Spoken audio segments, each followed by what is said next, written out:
Cette vidéo est sponsorisée par Galéa Sculpture, votre boutique création en ligne.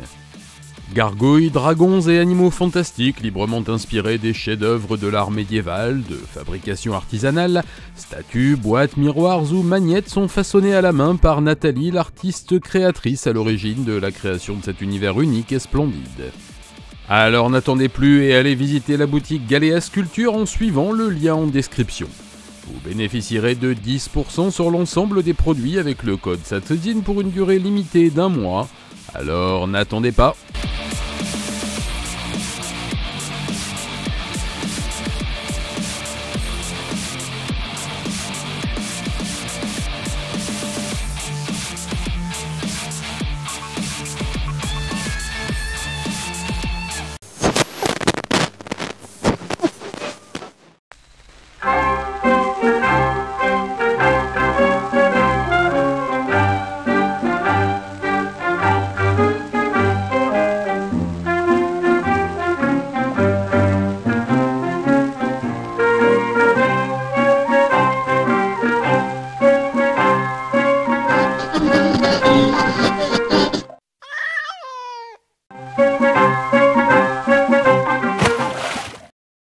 S'il est un domaine qui peut susciter l'admiration même des plus honnêtes d'entre nous, c'est bien celui des génies de la cambriole, des princes des monts en l'air.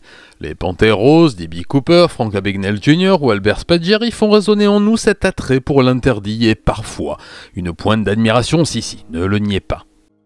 De ces gredins qui font frissonner de désir les plus intègres des ménagères, nos préférés sont sans conteste ceux qui ne se font jamais attraper et opèrent sans armes ni violence pour paraphraser l'un d'entre eux. Le Japon n'est, vous vous en doutez si vous me suivez depuis quelque temps, pas en reste et abrite de beaux sujets d'études et quelques gibiers de potence patentée qui font la joie de la une des tabloïds nationaux. Voleurs de bijoux, perceurs de coffres-forts, cambrioleurs généralistes et spécialistes très pointus opérant dans les sphères des nouvelles technologies, tous n'ont qu'un seul et même objectif, prospérer sans finir au séchoir. Soyons sincères, une vague de cambriolages audacieux chez des grands couturiers, même dans notre quartier, risque de ne pas nous faire verser plus de larmes que la mort de Tino Rossi. En un mot commençons, et pour synthétiser votre pensée, quand ça concerne les autres, et qui plus est ces salauds de riches, vous vous en fichez pas mal. Mais imaginez un peu si l'un de ces génies du crime venait à perturber votre quotidien dans ce qu'il a de plus intime, et créer une vague de panique touchant toutes les tranches d'âge. Eh bien, ce lieutenant de Lucifer existe et sévit en ce moment même dans la belle ville industrielle de Toyota. Mais alors, me direz-vous, si un tel monstre existe, comment se fait-ce que nous n'en eussions point entendu parler ? Tout d'abord, je vous recommanderais d'arrêter les acrobaties grammaticales souvent aussi dangereuses que les liaisons, puis je vous conterai volontiers l'histoire de ce criminel qui aurait pu me faire appeler cet épisode « Peur sur la ville ». C'est le 6 mai dernier que l'enfer a commencé pour les habitants de Toyota. Ce jour-là, un brave homme que le labeur fourbissait s'était par trop rafraîchi en ces jours d'étonnante chaleur pour un mois de mai. Grande soif, mais petite vessie ou prostate en berne, ça l'histoire ne le dit pas, notre bon terrassier courut répondre à un appel de la nature dans l'un des nombreux complexes sanitaires gratuits et propres qu'offre la municipalité de cette riante cité de l'automobile. Vidange faite, notre citoyen modèle avança machinalement la main pour appuyer sur la petite poignée qui permet, comme par magie, l'évacuation des mixions et autres déchets naturels, mais rien. La grosse patoune de prolétaire honnête avait fait chou blanc et n'attrapait que du vent.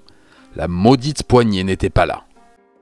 Au même moment, à quelques rues de là, une jeune employée de commerce, qui, le dira-t-elle plus tard, souffrait de quelques embarras gastriques suite à un safari culinaire en milieu hostile, cherchait un coin tranquille et aéré loin de ses collègues de travail pour effacer les traces de cette terrible épreuve. Le miracle urbain des tinettes publiques lui offrait donc cet espace et comme disait l'autre, dans l'espace personne ne vous entendra, enfin vous voyez quoi. Livraison faite, la jeune femme avançait cette délicate menotte vers la poignée merveilleuse qui permet de tout remettre à zéro, mais une fois encore, rien ne vint au contact de sa blanche mimine. Ce jour-là et celui qui suivit, ce furent 7 réclamations qui fusèrent et prirent les employés municipaux de court.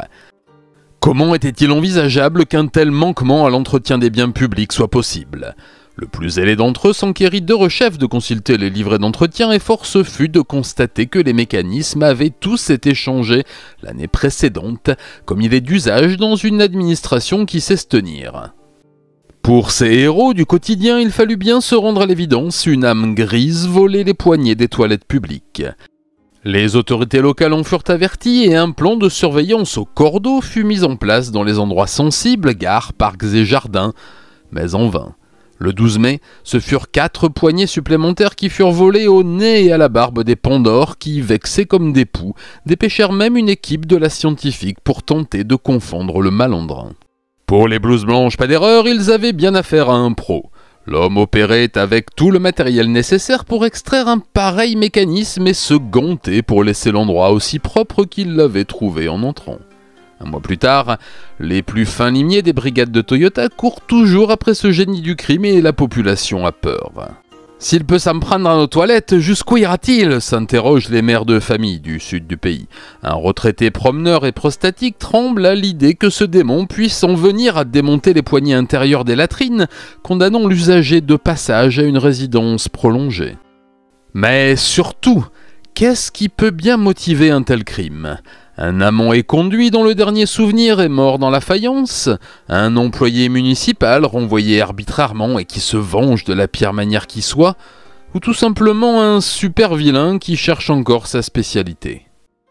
Quoi qu'il en soit, et sans être démagogue, cette population dans le besoin est au bout du rouleau et a tout mon soutien. Moralité, c'est dans le besoin que l'on reconnaît ses amis.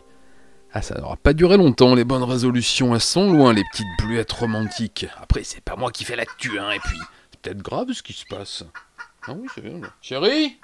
Ah oui, non, c'est vrai.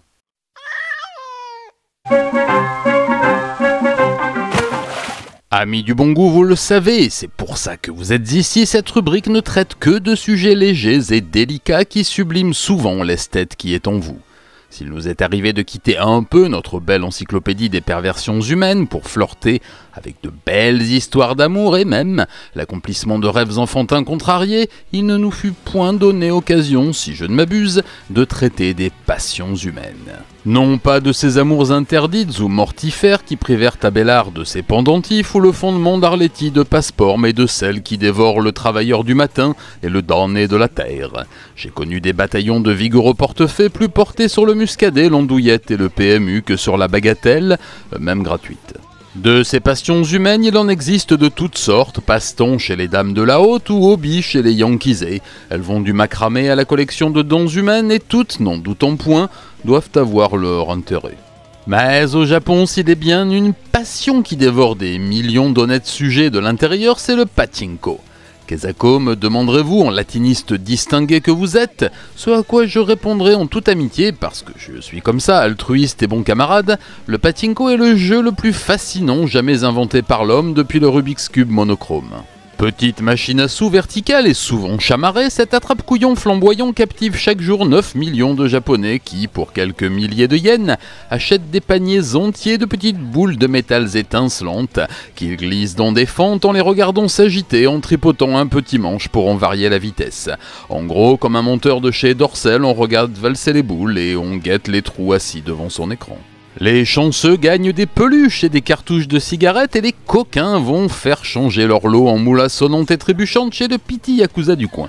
Cet amour dévorant pour le pachinko touche toutes les couches de la population nippone, mais trouve un écho certain chez le mâle de plus de 50 ans, ce monstre sanguinaire qui, avec un cendrier et une bière, y trouve un havre de paix et peut y passer ses journées.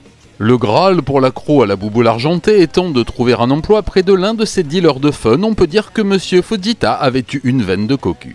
Agent de sécurité de son état, il avait décroché un poste de vigile dans l'un de ses complexes de loisirs dans la riante cité de Fujimiya, sise en la préfecture de Shizuoka. Travailleur zélé, petit filou patenté, il s'était organisé un emploi du temps aux petits oignons consistant à travailler d'une traite de 7h du matin à 15h, puis à dépenser son salaire devant ses machines préférées de 15h01 à minuit. Enfin, quand je dis ses machines, je devrais plutôt dire sa machine, puisqu'à l'instar de l'accro au bandit manchot, le joueur de pachinko ne veut pas décrocher de son poste favori, croyant qu'à force de pur hasard dans la chute des billes, une certaine logique, une martingale pourrait en émerger. Alors Fujita s'accroche à sa bécane rutilante et inlassablement il glisse des billes encore et fume, boit et boit. Et ce qu'il aime par-dessus tout, notre beau gardien du temple, c'est la bière et les boissons énergisantes. Pour son confort, il a créé son propre rythme, 2 bières de 50 centilitres et un dodécamine d'un demi-litre pour les vitamines et ne pas s'endormir sur la bête. Mais voilà, cette cascade de saveurs en grand conditionnement, si elle est belle et bonne, n'est pas sans poser un certain nombre de problèmes dont le principal reste l'évacuation régulière qu'elle nécessite. La miction en milieu adapté demandant un abandon de poste, Fujita avait mis au point une technique imparable pour ne pas avoir à laisser sa machine au premier cornichon venu. Confortablement installé à son poste de loisir, l'homme de ressources avait placé sous son siège l'un de ces petits cartons de 12 bouteilles que l'on vend au comptoir pour les plus assidus. Alors, stockant ses canettes et ses bouteilles vides comme un éco-citoyen responsable, il devenait toutes les 2 heures un véritable héros de l'écologie militante, en recyclant des emballages vides et surtout en économisant des dizaines de litres d'eau gâchés chaque jour dans les chasses d'eau. Et oui, en un mot comme on sent, Fujita se soulageait dans ses bouteilles vides et les stockait sous son siège pour ne pas avoir à décrocher de sa machine. Mais voilà, lorsque l'heure de changer son carrosse en citrouille et demie même, souvent, avait sonné, il fallait bien faire quelque chose de ces mini-tinettes, et là encore, Fujita était un homme de concept. Se glissant dans la nuit comme un puma agile, il déposait le carton près des palettes qui accueillaient chaque matin le nouveau stock de bouteilles gardé par l'un de ses collègues. Oui, mais le cerbère de nuit, récipiendaire des marchandises matinales, commençait à en avoir gros de trouver chaque jour que Dieu fit un carton suspect dont il avait depuis longtemps deviné la nature et le contenu. Mais comme être de Garenne vous place un lapin, la ruse et la vivacité d'esprit définissent le vigile, alors tel Maigret, le Saint-Pierre dans l'arrière-cour tendit un piège. À l'affût derrière ses palettes, le Dirty Harry en gants blancs traqua les ombres menaçantes de la nuit et finit par repérer le contrevenant, lui sautant dessus comme la vérole sur le bas clergé. C'était lui, Fujita, son frère d'armes, ce quinquas sympa si corporate qu'il rendait son salaire à son patron. C'était lui le profanateur du vivre ensemble. À n'en pas douter, il y avait quelque chose de pourri au royaume de la discipline. En bon professionnel, le vigile livra Fujita aux archers du roi qui le mirent au dépôt pour infraction à la législation sur le dépôt d'ordures. Il fut renvoyé de son boulot sans autre forme de procès et interdit de séjour dans les pachinko de la franchise à vie. Moralité, qui urine contre le vent se rince les dents. Ah oui, donc c'est de pire en pire cette rubrique. Un mec qui laisse ses excréments dans un bento vide, non? Hein, attends. Haïti, un homme arrêté pour avoir défait... Oh non, mais je rigolais moi. Je suis trop vieux pour ces conneries là. Non.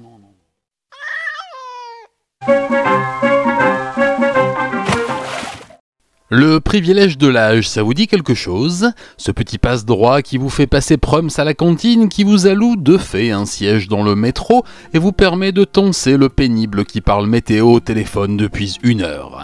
Comme le disait avec raison Blaise Poulossière, on ne va pas me reprocher d'avoir 65 ans, j'ai mis suffisamment de temps à les avoir. Alors oui, lorsque la toiture s'enneige et que les petits lutins malins vous creusent chaque nuit des sillons sur la bougie, on s'alloue de fait quelques privilèges et passe-droits bien mérités. Il est vrai que souvent des troupeaux de vieux se créent près des points d'eau et des terrains de pétanque ou, pour le Japon, dans les parcs municipaux s'allouant de fait tous les bons publics pour mater les joggeuses et dire du mal de ce monde qui, décidément, part vraiment en sucette. Ce qui a été n'est plus et les jeunes d'aujourd'hui sont des foutriqués, des feignasses et des petits bras, c'est un fait avéré. Mais quand sonne l'heure de la retraite et ce surplus inhabituel de temps libre, tous ne sont pas égaux devant cette soudaine libération. Quand certains se prélassent à l'assaut, prenant des bains de boue pour s'habituer à la terre, que d'autres randonnent en forêt pour se repaître de l'odeur du sapin avant d'y résider, une petite quantité de têtes chenues refuse de quitter cet âge mûr pour entrer dans l'âge pourri. Comme certains connaîtront les crises de la quarantaine, puis de la cinquantaine, en s'achetant un petit cabriolet rouge pour draguer devant les facs d'histoire de l'art ou les écoles de coiffure, il arrive que l'octogénaire refuse la fatalité et veuille se trouver une activité excitante. Alors pour certains, ce sera le saut à l'élastique qui lui lissera le visage et la peau du cou pendant la descente, pour d'autres ce sera la moto et cette sensation inespérée d'avoir un gros engin qui vrombit entre les jambes, et pour un petit nombre d'entre eux, autant dire l'élite de la crème du gratin, ce sera plutôt le crime organisé. Et de ces héros du Gang Revival, la petite ville de Yawatahama, dans la préfecture de Ehime, en possède un trio de la plus belle espèce. 3 vieux de la vieille polis à la brosse à maudire et vérolés par les traces passées du prolétariat actif. Les frères Nomoto, Toshiharu et Teruo, 83 et 87 ans, et leur vieux complice, oui je sais, non je vais la garder pour moi, leur vieux complice donc Watanabe Takehiro, 89 ans, tous d'anciens vaillants des chemins de fer nippons qui n'ont rien à envier à notre Baptiste Talon, quoique peut-être moins cocu. Affûtés comme des couteaux à poisson, nos 3 tétras argentés polissaient depuis trop longtemps les bonds de leur miche osseuse et voulaient encore trembler comme ils le firent toute leur vie. Car oui, les pieds nickelés du train avaient toute leur vie aimé la galéjade, fourré plus qu'un pâtissier viennois, et monté autant d'expéditions viriles et arrosées que la Jeanne ne bouta de roast-beef. Et c'est vrai que la flanelle et la tisane, il faut bien le dire, ce n'était toujours pas leur truc. C'est des frères Nomoto que vint l'idée qui devrait changer le cours de leur fin de vie, l'étincelle qui mettrait le feu aux poudres à talquer. Pourquoi ne pas remonter une petite bande comme autrefois, mais avec des activités plus excitantes, plus extrêmes peut-être ? Coquins mais honnêtes, les 3 compères avaient toujours marché dans les clous de la légalité, enfin presque. Ils se rappelèrent cette fois au début des années 70 où un Américain en uniforme, saoul comme un cochon, s'était endormi sur le trottoir, son portefeuille plein comme un œuf et débordant de billets tout frais. Cette sensation unique de le délester de sa solde et de le gratifier avant de partir la boire, d'un petit coup de pied au flanc comme ça pour le plaisir. Bon, pour les coups au fondement, leurs pieds n'étaient plus assez lestes, mais pour dépouiller le faisan. Et qui allait se méfier de 3 croulants en bretelles, chauves comme des genoux et avec de si honnêtes figures. Watanabe l'avait remarqué, les vieilles sont distraites et font trop confiance. Et c'est là qu'il fallait frapper. Petit risque, mais grand frisson, gain maximal et fun garanti. Alors le Wild Bunch de Ehime se fit la main dans les supérettes du quartier. Hey, mes hommages, Madame Sato fait pas chaud ce matin, c'est notre temps, ils nous l'ont tout détraqué avec leur Spoutnik là.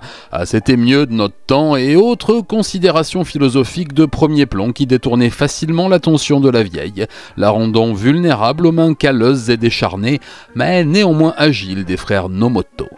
Et hop, un portefeuille par-ci et paf, un sac à main par-là. En 4 mois, les rapetous arthritiques se firent une belle somme et reprenaient le chemin des bars de nuit et des clubs coquinous, plus croyants que pratiquants, certes, mais avec la foi du converti. Gâtant leurs dames et en payant d'autres plus jeunes pour les gâter à leur tour, les Dalton à bretelles prenaient la confiance et détroussaient à tour de bras, se risquant même à pêcher dans des eaux moins sûres. Watanabe tenta un portefeuille dépassant d'une poche arrière dans le métro, pas la poche d'une vieille, non celle d'un jeune homme qui aurait pu lui coller son poing dans le museau s'il l'avait pris sur le fait. Et il réussit. Dès lors, les Peaky Blinders en flanelle écumèrent les métros et les trains en quête de morlingues à délester et se firent un joli magot avec lequel ils arrosaient le jardin de leur femme le samedi après-midi et de jeunes étaillirs le soir venu. Mais voilà, le crime ne paie pas, enfin si il paie mais bon, pas là, et la justice doit toujours triompher. Enfin non, pas vraiment, mais là en l'occurrence si. C'est Teruo, l'aîné des Nomoto, qui mit le gang dans le potage le 4 juin au soir plus précisément. Ayant aperçu un crapaud joufflu qui dépassait d'une poche du même tonneau, il s'en envia et se dit que le contact du joufflu de la propriétaire du Marocain ne pourrait que rendre la tâche plus agréable. Mais voilà, palucher le baigneur d'une passante, même à 87 ans, ça crée du trouble et la chute tragique du larfeuille au moment de l'impact ne laissa aucun doute quant à l'intention du seigneur. La traîtresse fit constater l'infamie par des kidams qui appelèrent la cavalerie et mirent le coupe-jarret au fer. Les Pandores profanèrent le repère des 3 mousquetaires et y trouvèrent de quoi ouvrir une maroquinerie et suffisamment de cash pour mettre le feu à Vegas ou passer une retraite dorée. La bande se montrera solidaire de ces crimes une fois traduite devant le juge de paix et acceptera la sentence qui risque fort de les envoyer quelques mois derrière les barreaux. Mais quelle aventure encore que cela, mes aïeux! Les 3 grisons se disent prêts à aller au saloir pour y vivre une nouvelle expérience de vie. Après tout, elle est si courte. Enfin, pas pour tout le monde. Moralité, bien mal acquis ne profite jamais.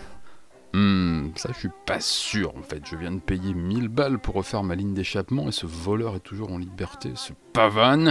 Allez, du calme, à mon âge c'est mauvais de s'énerver.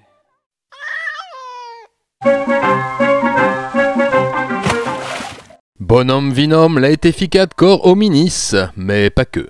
Il faut manger pour vivre et non vivre pour manger eût pu faire l'affaire s'il n'allait pas à l'encontre des principes qui firent que cette histoire arriva jusqu'à vous par le truchement d'un narrateur épicurien dont le bien boire et le bien manger meuvent les premiers comme les derniers souffles de la journée. Épargné par la génération des demi-mesures, votre serviteur, comme les meilleurs de ses amis nés pendant la décennie de l'amour et des faits salaires, n'aime pas les demi-portions. Pourquoi grignoter un triste jambon blanc lorsqu'on peut rendre hommage à une côte de bœuf du poids d'un nourrisson, et que dire de ces eaux ferrugineuses et de ces sodas sans âme qui vous rendent la vie si triste quand un pomme-roll ou un nihonsho vous donne les clés du bonheur absolu.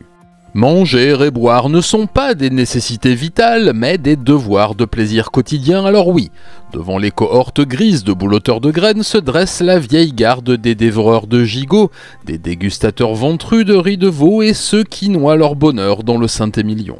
Fort heureusement, la belle équipe des jouisseurs n'est pas morte avec le millénaire et quelques blancs-becs sachant tenir fourchette et verre à pied sortent encore du rond de temps en temps, redonnant des couleurs à cette morne époque. C'est le cas de Takahashi Kyohei, un jeune policier de 21 ans affecté au petit commissariat de Tatebayashi, virtuose des mandibules et aussi appliqué à faire respecter l'ordre et la loi qu'à faire de ses journées un festival de saveurs. Taka, comme l'appellent ses collègues, n'a que peu de considération pour les criminels et ce Koban fraîchement sorti de l'académie est souvent volontaire pour faire le planton pendant les gardes à vue, car il peut en profiter pour lire le code pénal aux prévenus et leur faire une leçon de morale qui peut durer toute la nuit. Comme il se plaît à dire, on leur permet de s'allonger, il n'est inscrit nulle part qu'on doive les laisser dormir.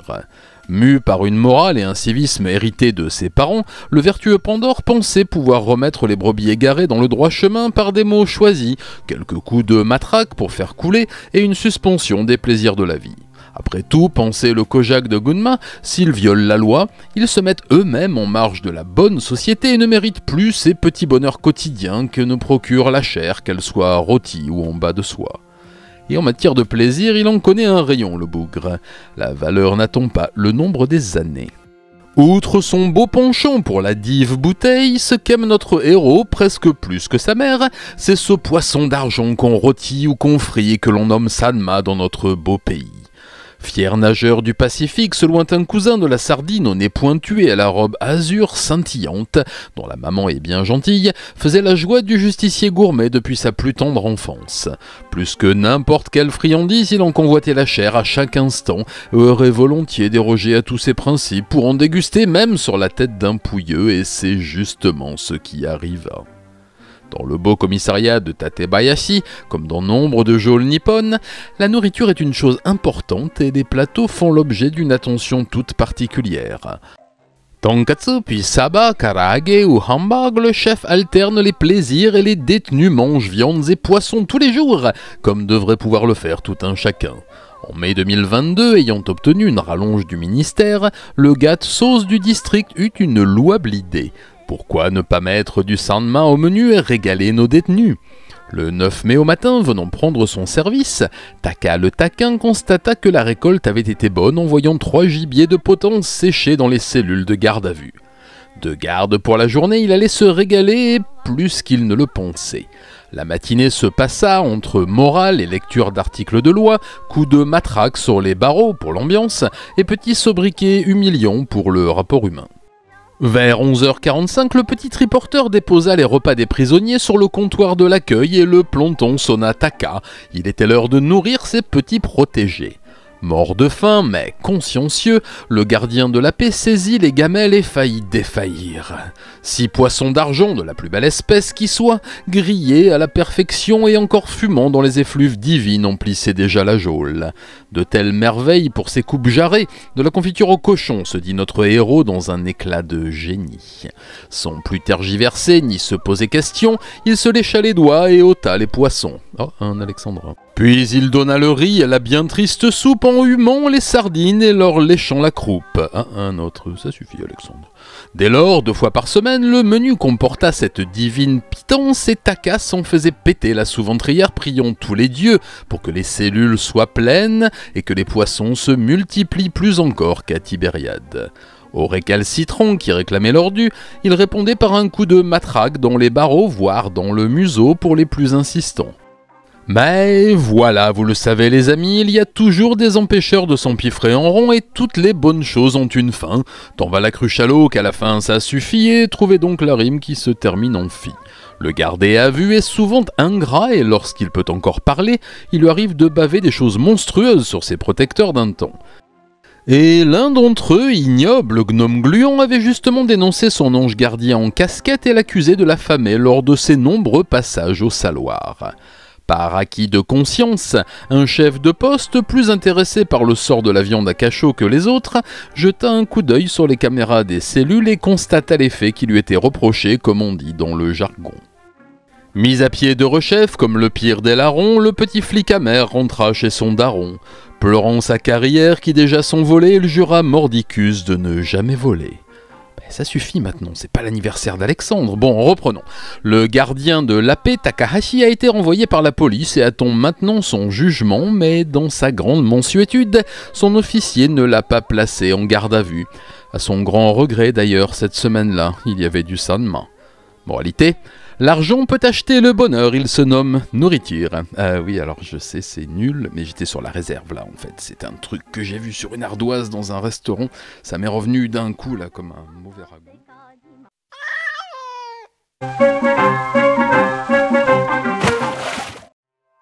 Mes amis, comme moi, vous connaissez ce sentiment voluptueux de retrouver ses habitudes après une période d'exotisme prolongée. Ce retour au bercail après un mois sous les tropiques a vous abreuvé de mixtures indigènes et de mets chamarrés et indéterminés qui, s'ils ravirent vos papilles et votre goût pour la découverte, vous donnèrent une envie de solide quotidien. Vous les sentez, cette blanquette et cette bouteille de nuit Saint-Georges qui vous revigoreront la carcasse et vous feront sentir si bien dans vos pantoufles.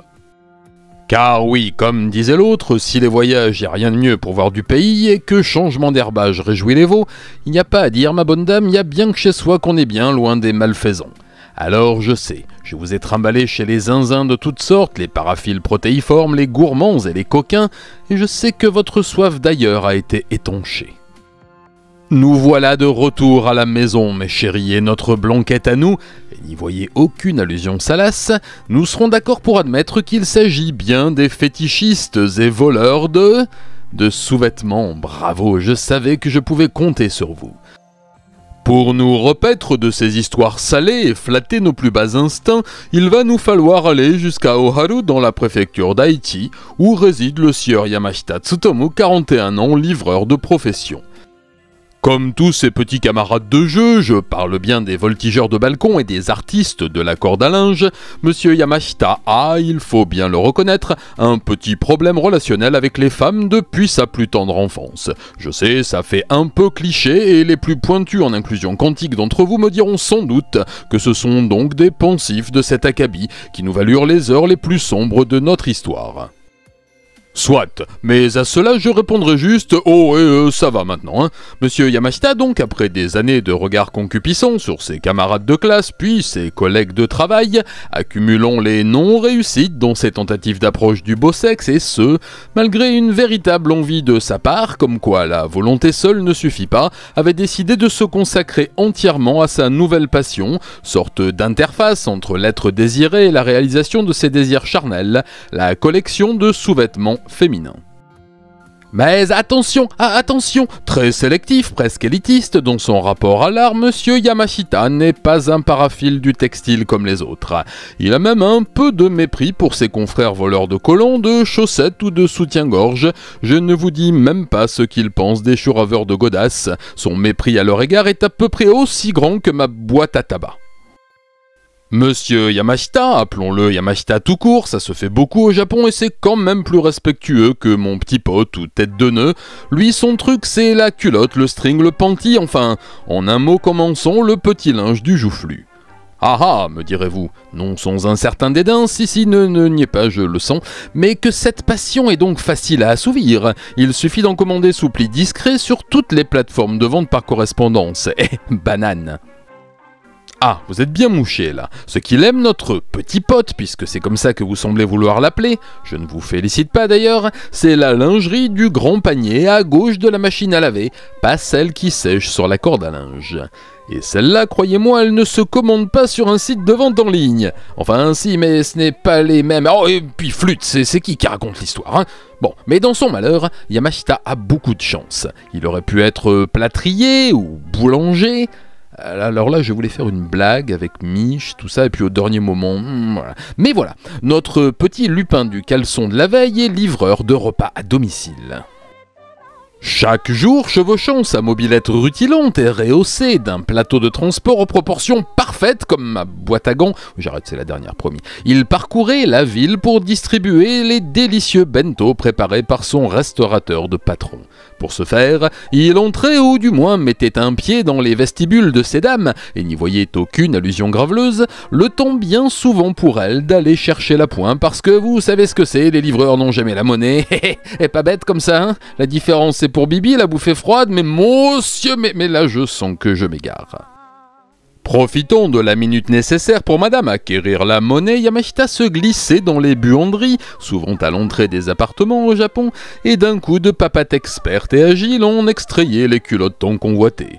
Triées par adresse, couleur, âge de la propriétaire, attention, toujours adulte, hein, monsieur a de la morale, les précieux trésors étaient ensuite utilisés dans des mises en scène épiques et onaniques que monsieur immortalisait sur 1080p et partageait au monde entier, car après tout, qui n'a pas envie de voir un cadre chauve se polir le chinois sur un slip de ta cousine, hein, je vous le demande. Mais une fois de plus, c'est comme tous les épicuriens du petit linge, Yamashita a eu les yeux plus grands que le bas-ventre, et c'est la main dans le panier de linge sale qu'il s'est fait pincer un beau matin de juillet. Livrés aux archers du roi, ces derniers découvriront à son domicile plus de 200 culottes emballées, étiquetées et bien rangées dans des petits casiers. Mais ce sens remarquable de l'organisation ne le sauvera pas d'un passage devant le juge et, qui sait, d'une punition exemplaire à la hauteur du crime commis. Moralité ? Frôlée par les ombres des morts sur l'herbe où le jour s'exténue, l'Arlequine s'est mise nue et dans les temps mire son corps. Un charlatan crépusculaire vante les tours que l'on va faire. Le ciel s'enteinte et constellé d'astres pâles comme du lait. Je sais, ça n'a rien à voir, mais j'adore ce poème d'Apollinaire. Et voilà, je savais bien qu'on reviendrait en dessous de la ceinture un jour. J'ai le mal en moi, je suis un monstre lubrique. Ils me le disent dans les commentaires pourtant qu'il faut que je me repente et fasse pénitence. Oh oui, maîtresse, punis-moi, je me repens, je suis vilain.